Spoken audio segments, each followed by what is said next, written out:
It's time to focus on seniors with Helping Seniors TV. The television show designed to make you aware of senior issues and needs, as well as to acquaint you with the resources available to help you age in place and with dignity. Now, here's your host, Joe Steckler. I'm Joe Steckler, and welcome to Helping Seniors, the television arm of Helping Seniors of Brevard County. Our show is designed to provide you with information on how to develop your own aging and care plans. Our topic today is understanding hospice care. Joining me is Dr. James Brodnan, Hospice Medical Director, Wuesthoff Hospice. Welcome, Dr. Brodnan. Thank you. Glad to have you here. Thank you. I'm glad to be here. Well, we did a recent radio show, and as a result of that radio show, it just sort of strengthened my belief that more of our viewers need to understand not only what hospice is and what it does, but it's why it's so important for them to know about it. Many people don't know about hospice. Even in this day and age, they still are trying to find that resource out.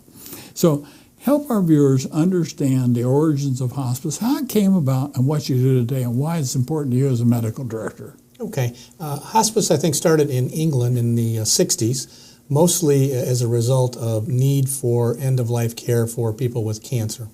And then it came to the United States about 10 years later, and it's evolved tremendously since that time, to the point now that about only 40% of our patients are actually cancer patients that are in hospice, and there's numerous other diagnoses now that we care for the patients at end of life, such as congestive heart failure, lung diseases like COPD, renal failure, kidney failure, and also the biggest one is dementia. When I was the director of the Alzheimer's program here many years ago, that's where I had my first experiences with hospice then, because it was so hard for the family, and I saw for myself firsthand the value of the hospice team itself as it came in to help the families, Dr. Brodnan.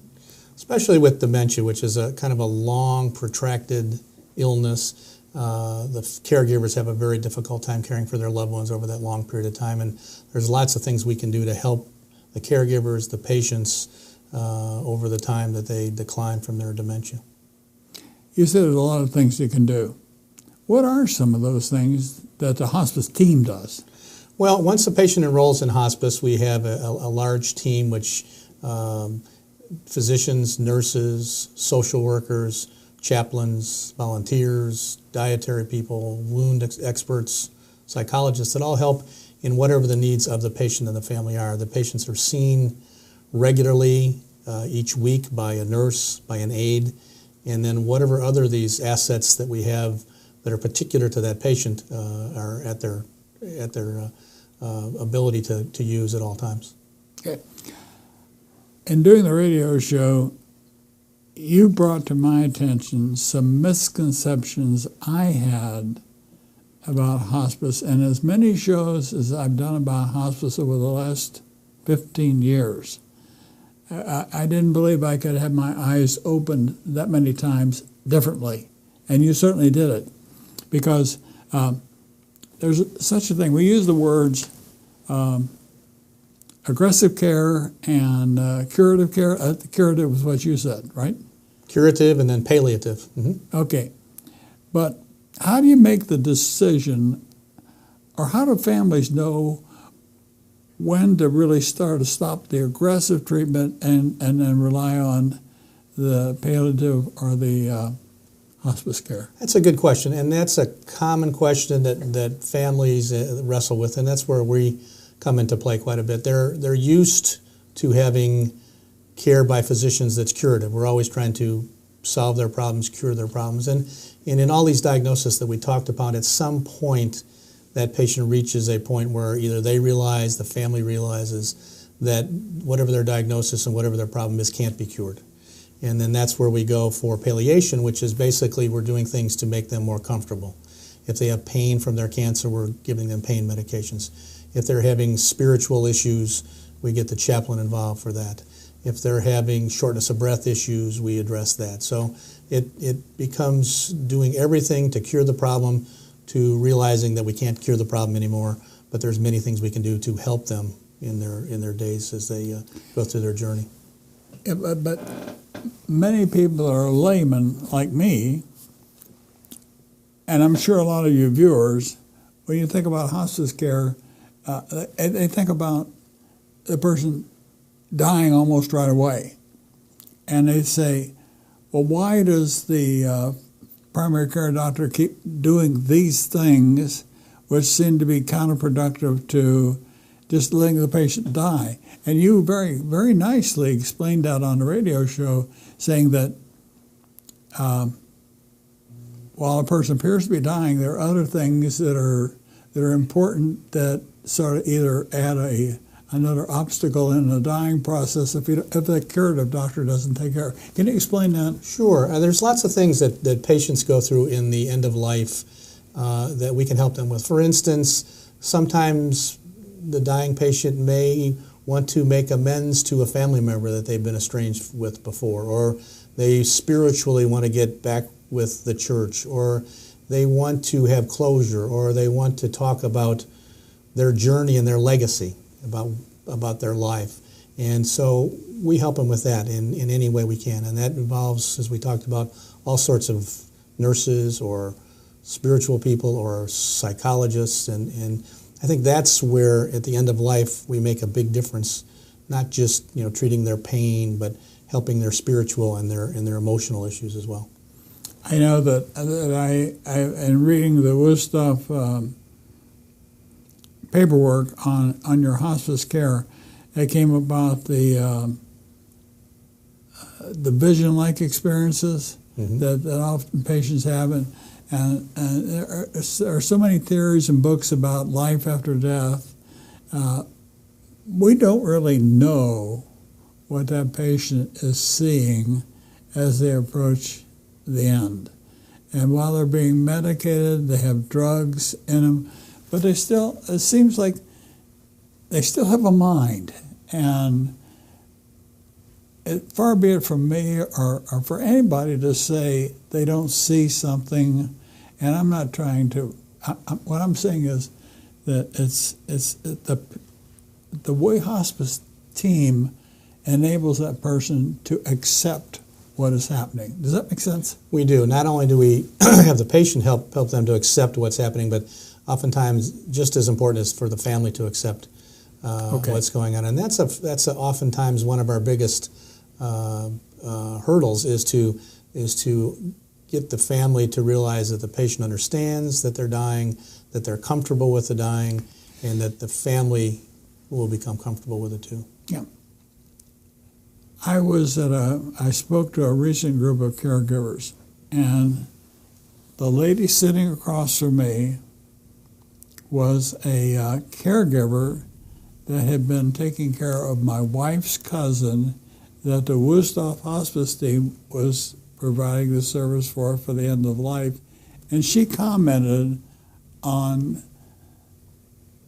the courage and the way my wife's cousin was handling her death, and I think a lot of it had to do with the Wuesthoff team that was there with medication, understanding, the nurse saying, no, Mrs. So-and-so, you don't need to adjust those medications. That's our responsibility.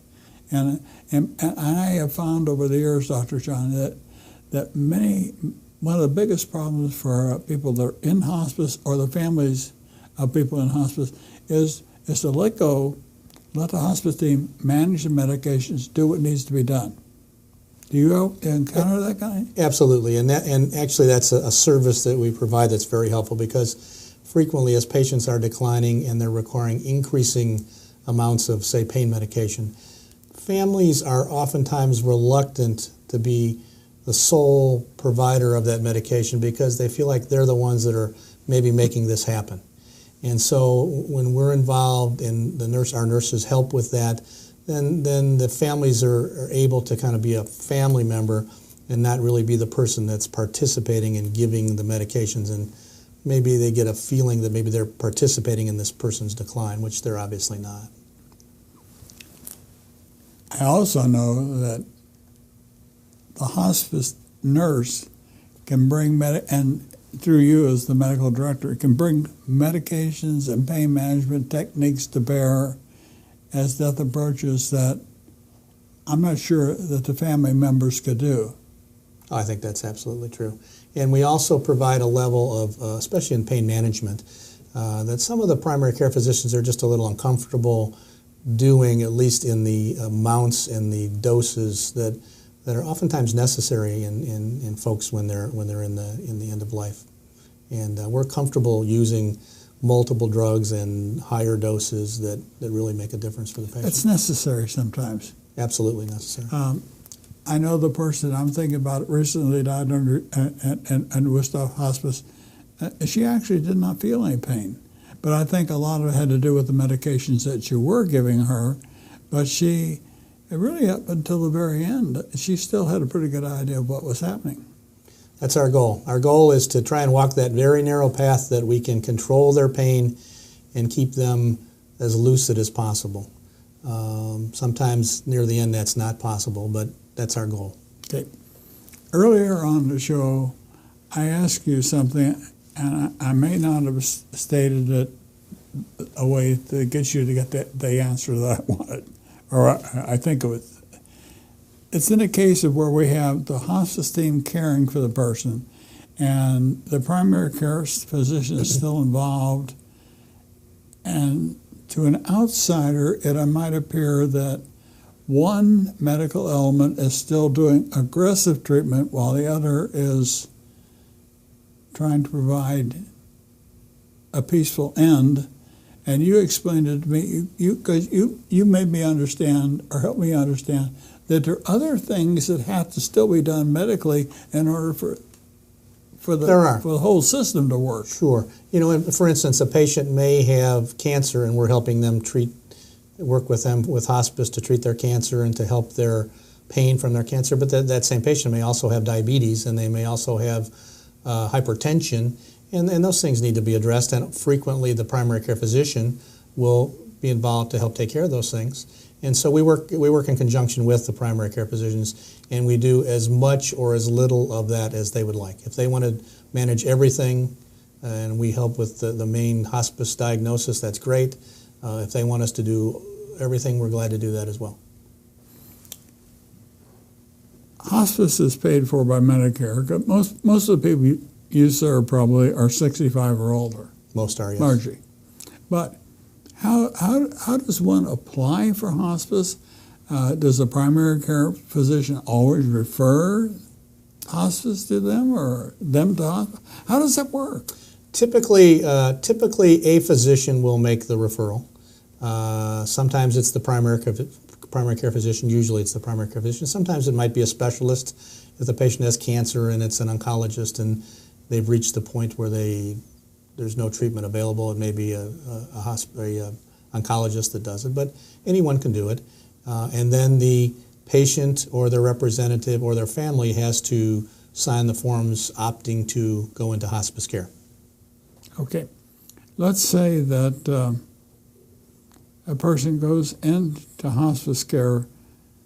Who is the first person from the hospice team that would see the potential client? Typically, the hospice admission nurse will come out, assess the situation, talk to the patient, talk to the family, make sure that everyone is interested and wants to sign up with hospice, understands what hospice means, which is that you're going to pursue a less aggressive palliative form of therapy and not aggressive curative care anymore.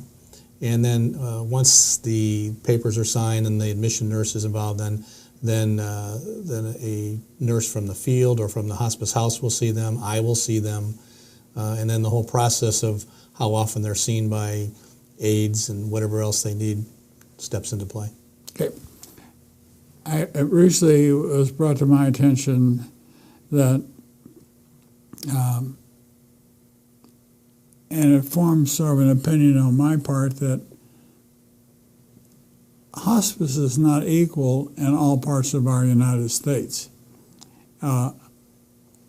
Brevard County is very blessed to have 4 hospice organizations, but I think we have 3 hospice houses.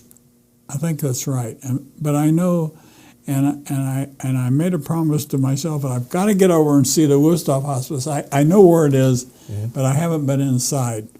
But having said that, while you and I are talking about the advantages of home care and facility care for hospice, they're going to put something on the background that's going to show the entrance to your hospice house, and there'll be a little bit about that, and we'll work that into the tape. But knowing that's happening, how do people make a decision, Dr. John, as to whether the care is given in the home or in the facility?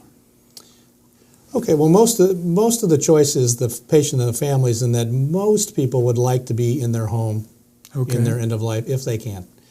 And that's what we prefer, and that's what we usually do, and that's where most of the patients are. They're either in their homes, or they might be in an ALF, or they might be in a nursing home under our care. Patients that have unique or difficult symptoms that cannot be treated at home or in the nursing home then would qualify to be in the hospice house, which is basically an inpatient facility. If somebody had cancer that couldn't have their pain controlled at home and they needed a specialized intravenous medication or something, they would be at the hospice house for that. And so it's an inpatient facility, if you will, and a very small percentage of our overall number of patients are in the hospice house, and it's for those specific severe problems, and everyone else is cared for in the environment they choose. Do you find that, say, people in a community such as we live in Brevard County, is there a pretty good understanding of the availability of hospice, what hospice can do, or do we still need to do a better job of awareness? I think we can always do a better job. I think the awareness, I think, is better. But we have these discussions when we meet with families in the hospital under dire circumstances or in other situations. There's still a lack of understanding. It requires a lot of discussion, education and re-education, not only with the families and the patients, but also with people in the hospitals and in the community. I echo what you're saying, because having come from a very small community myself and talk to members of my family right now that are going to have to place somebody in hospice care, they don't have the plethora of facilities and capability that we have here in Brevard County. And we think of Brevard County as one entity, but it's really a conglomeration of cities. Sure. But do you think we have an adequate hospice capability? Can you care for all the people that request hospice, or is there a problem anywhere along that line? No, I think the 4 hospices in the county all do a really good job. I think they all now have their own hospice houses, so the totality of care from being taken care of at home versus an inpatient setting is there for as many patients as we can handle, which I think we can handle. Let's say a person makes a decision and they want to have home care, and there are a lot of things they're going to have to change in that house, and you described some of those on a radio show. Tell our viewers what when the hospice team descends on the house, what can happen, and how can change? What do you do to change it to make it fit the patient? Yeah, well, one of the things that I do as part of my job is I make home visits regularly, and it's amazing to me what families do, what patients go through to take care of their loved ones. Knock down walls, change the house, move in a bed, stop working, just to take care of their loved ones, and it's absolutely amazing. And I never would have fathomed that it was the strength as it is that I've seen. But once somebody enrolls in hospice and they want to stay at home, nurses arrive, social workers arrive, chaplains arrive, and the need of the patient is adjusted according to what they need. If they need a nurse 3 times a week, 3 times a week. If they need an aide to bathe them 5 times a week, that's what we do. If they need me to come see them for an emergency, I do that.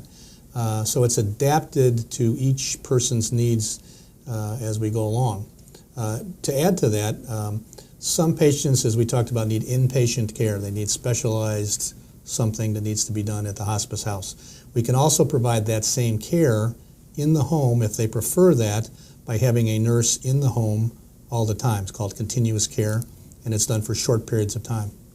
But as death approaches, you have nurses around the clock of the family. If they need be, absolutely. And the Medicare pays for the medication, pays for the drugs, pays for the care, pays for everything. Medicare Part A pays for everything that the patients need that's associated with their hospice diagnosis. Okay. Now I want to talk about something that we didn't discuss on the radio show. And it's something that most people would not go on television and talk about.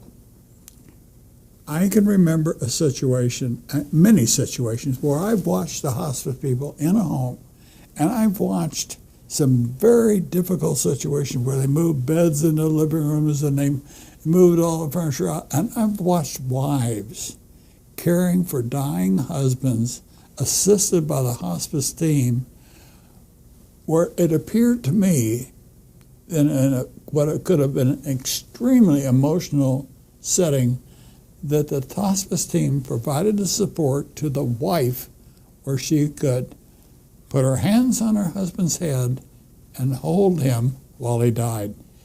We don't talk about things like that, John. We really don't. But that's an element that hospice brings to the care situation. Can you talk about that a little bit? Sure. I mean, that's obviously important for the loved one that's dying.